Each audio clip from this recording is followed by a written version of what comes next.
Okay guys, so ang product na gagamitin ko ay mabibili lamang sa drugstores. So ayan, meron pa siyang plastic and tanggalin na natin. Nakita nyo naman na nagbago talaga yung kulay. Hi guys, it's me again, your friend Mavi, and welcome back to my YouTube channel. And guys, kung bago ka pa lang dito sa aking channel, you can click the subscribe button and you can also click the notification bell below para naman ma-notify ka sa susunod na video na i-upload ko. And guys, sa video na to is magko-color ulit ako ng aking hair. So, ang pinagkaiba nga lang sa una kong video is mas lighter na pang kulay ang gagamitin ko ngayon. So, yun na nga guys, wala nang patumpik-tumpik pa, umpisahan na natin.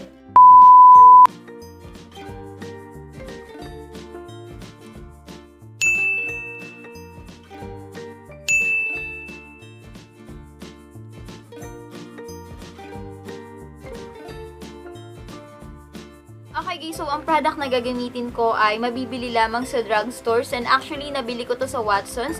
So ito ay ang Loreal Paris for the shades of 9.13 Golden Beige Blonde. And yeah, umpisahan na nating buksan to guys and para makita natin kung ano nga ba yung pinakalaman nitong pangkulay na to.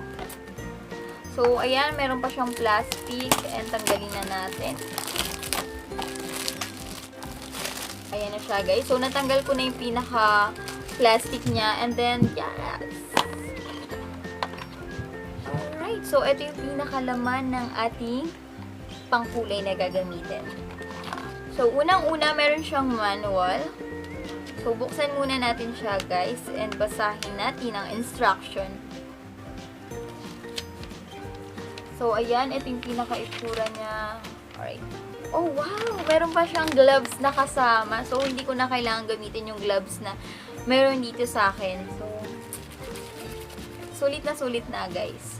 Okay guys, so eto na yung pinaka-manual niya and then babasahin ko lang to saglit. So, mahalaga na basahin din natin yung instruction guys. Especially kung ilang minuto ba natin tong ibababad sa ating buhok. So, sabi dito, let it develop for 30 minutes. So, ibababad natin siya sa ating buhok for 30 minutes. Alright guys, so isusunod ko na yung pinakalaman nitong box na to. Okay guys, so eto yung number 3 na gamot and then eto yung cream developer. So, eto siya guys. And yung sumunod naman is etong number 2. So, this is their protective cream colorant. So, eto siya guys, number 2. And then, let's check yung number 1. Oh, eto yung number 4. So, hindi sunod-sunod yung pagkakakuha ko. So, eto yung kanilang protective conditioner. And yes, eto naman yung number 1. So, this is their protective pre-color serum. So, eto na siya guys. So, maliit lang siya. So, walang nakasulat kung, ayun, eto, 12 ml guys. So, 12 ml yung kanilang number 1. And then, yung number 2 is 48 ml. So, nakasulat naman dito. Ayan siya, kung makikita nyo. And then, yung number 3, eto yung number 3 guys, 72 ml. So, andito din siya, nakasulat sa likod. And then, yung number 4, ito ay 40 ml. So, pinakamadami itong number 3. So, ngayon, babasahin ko yung pinaka-manual niya, guys, para ma-check ko kung paano yung pagkakasunod-sunod na gagawin or kung paano ko paghahalu-haluin itong gamot na to. Okay guys, so nabasa ko na yung instructions dito sa manual kung paano ko paghahalu-haluin yung gamot. So, umpisahan na natin. Alright guys, so ang una kong gagawin is isasalin ko tong kanilang protective cream colorant dito sa kanilang cream developer. So, dito siya guys. So, bubuksan ko tong pinaka-bottle na number 3. And yeah, isasalin na natin siya. So, eto yung number 2 na gamot. Isasalin siya dito sa number 3. So, buksan na natin siya. And then, alright. So, dito siya natin isasalin guys.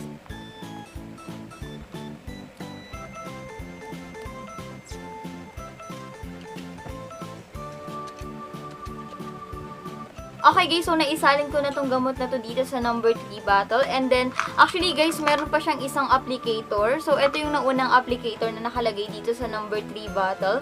And, ito yung kasama. So, kailangan guys, pagkasalin natin dito ng gamot, is i-shake natin tong mabuti. Okay guys, so sa susunod na instruction, after nating i-shake tong product na to, so napansin ko na medyo uminit yung lalagyanan. So, kinakailangan daw nating i-twist etong pinakadulo ng applicator.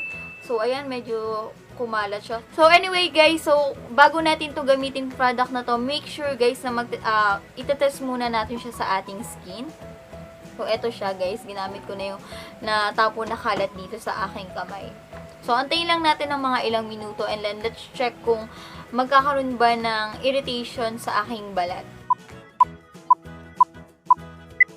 Okay guys, so after kong paghaluin yung dalawang gamot dito sa bottle na to, so ngayon ay i-apply ko na siya sa aking hair. So sa pag-a-apply ng pangkulay ng buhok sa ating buhok, kinakailangan muna nating i-section yung ating hair para ma-make sure natin na pantay natin ma-i-apply yung mga pangkulay. So umpisahan na natin guys. And guys, for your information, nasubukan ko na siya sa aking skin, yung gamot, and wala namang nangyaring kakaiba. Sa paglalagay ng gamot sa aking hair, so ito yung pinakagagamitin kong applicator para ilagay sa aking buhok. And aside from that, ito yung brush na gagamitin ko para naman i-spread or mas masuklay ko yung buhok ko ng mas maayos. So, yeah, start na natin.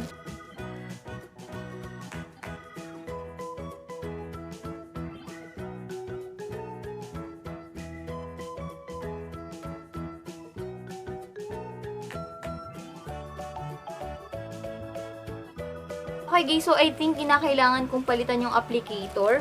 So gagamitin ko yung applicator na kasama dito sa Loreal Paris or dun sa box. So ito yung pinakagagamitin kong applicator guys.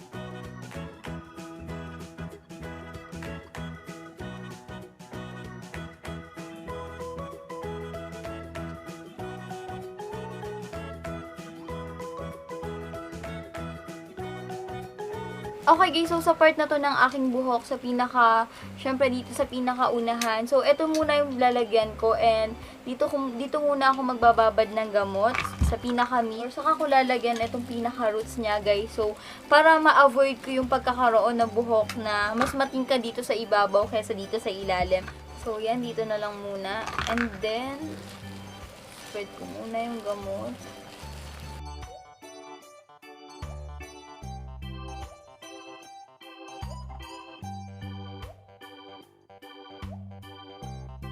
Okay guys, so tapos na ako mag-apply ng pangkulay sa aking buhok. And yeah, gaya nga ng sabi ko, hindi ko muna nilagyan tong pinaka-roots guys para ma-avoid natin yung pagkakaroon ng mas matingkad na kulay dito sa tuktok. So yun na nga, ibababad ko lang muna to ng 30 minutes and then after that, lalagyan ko na tong pinaka-tuktok ng aking buhok. So babalikan ko kayo guys.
Okay guys, so tapos na akong mag-apply ng gamot dito sa pinaka-roots ng aking hair and ibababad ko siya ng 15 minutes. 15 minutes lang dito sa pinaka-roots ng aking hair. So sabi naman dito sa instruction, so pwede kayong pwede nyo pang i-extend yung pagbabad ng gamot sa inyong buhok kapag feeling nyo or napapansin nyo na hindi pa masyadong kumakapit yung kulay or hindi nyo pa na-achieve yung pinaka-kulay na gusto nyo sa inyong hair.